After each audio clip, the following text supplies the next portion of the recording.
Le 5 septembre 1945, un homme terrifié frappe à la porte d'un journaliste canadien. Dans ses poches, 109 documents secrets qui vont changer le cours de l'histoire. Igor Gouzenko, cryptographe au consulat soviétique d'Ottawa, vient de défectionner avec la preuve que l'URSS espionnait ses propres alliés. Ce qui commence comme une simple affaire de défection va se transformer en scandale international, révélant l'ampleur insoupçonnée de l'infiltration soviétique en Amérique du Nord. Nous sommes en 1945. La Seconde Guerre mondiale vient de se terminer.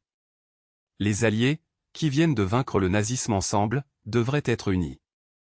Pourtant, derrière les sourires et les poignées de main, les tensions montent déjà entre l'Occident et l'URSS. Personne ne le sait encore, mais la guerre froide a déjà commencé. Et au cœur de cet engrenage, un homme va faire basculer l'équilibre, Igor Gouzenko. Employé discret au consulat soviétique, il détient un secret qui pourrait faire trembler les fondations même de la coopération internationale. Mais pour le révéler, il devra d'abord convaincre quelqu'un de le croire. Igor Gouzenko n'était pas un espion comme les autres. À 26 ans, ce Russe taciturne travaillait comme cryptographe au consulat soviétique d'Ottawa. Son travail ? Décoder et coder les messages secrets entre Moscou et ses diplomates à travers le monde. Une position privilégiée qui lui donnait accès à des informations cruciales. Mais Gouzenko n'était pas heureux. Il détestait le régime stalinien, la surveillance constante, les dénonciations entre collègues. Et puis, il y avait cette promesse non tenue, lui et sa femme avaient été assurés d'un poste permanent au Canada, mais l'URSS rappelait régulièrement ses diplomates.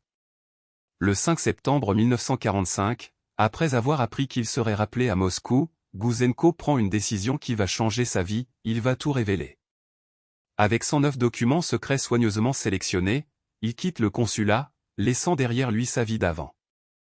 Mais ce qu'il ne sait pas encore, c'est que convaincre le monde de sa vérité sera bien plus difficile que de voler ses documents. Cette nuit-là, Gouzenko frappe à plusieurs portes.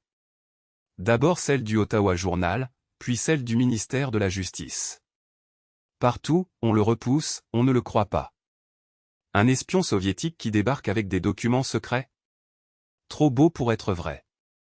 Épuisé, désespéré, il finit par trouver refuge chez un voisin qui contacte enfin la police.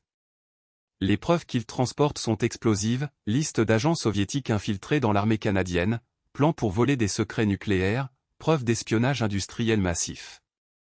Mais la révélation la plus choquante concerne le projet Manhattan.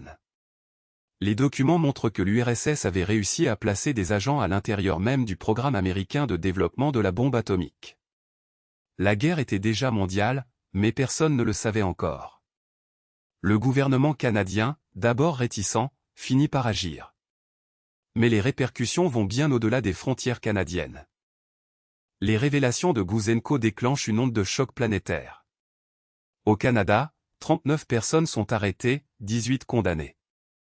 Mais c'est aux États-Unis que l'affaire prend une dimension tragique. Les informations de Gouzenko permettent d'identifier Klaus Fuchs, un scientifique du projet Manhattan qui espionnait pour l'URSS. Son arrestation mène à celle des époux Rosenberg, exécutés en 1953 pour espionnage. Partout, on cherche les taupes, on démantèle les réseaux. L'atmosphère de suspicion permanente qui caractérise la guerre froide commence ici. Pourtant, pendant des années, les gouvernements taisent l'affaire Gouzenko. On ne veut pas admettre que l'ennemi était déjà à l'intérieur. Igor Gouzenko, lui, doit disparaître.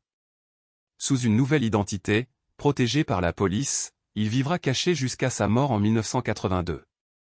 Son visage restera masqué, ses déplacements secrets. L'homme qui a révélé la vérité au monde entier n'a jamais pu vivre librement. L'affaire Gouzenko a révélé l'ampleur de l'espionnage soviétique en Occident bien avant que la guerre froide ne soit officiellement déclarée. Elle a montré que la confiance entre alliés était déjà brisée, que la trahison se tramait dans l'ombre. Mais surtout, elle a démontré qu'un seul homme, armé de la vérité, peut faire basculer l'histoire. Igor Gouzenko a choisi de trahir son pays pour sauver le monde d'une menace qu'il jugeait plus grande encore. Son sacrifice a-t-il servi à quelque chose ? Aujourd'hui encore, on se demande combien d'autres Gouzenko dorment parmi nous, prêts à tout révéler. Et si derrière chaque allié se cache un espion ? L'histoire nous le prouve, la vérité est souvent plus proche qu'on ne le croit.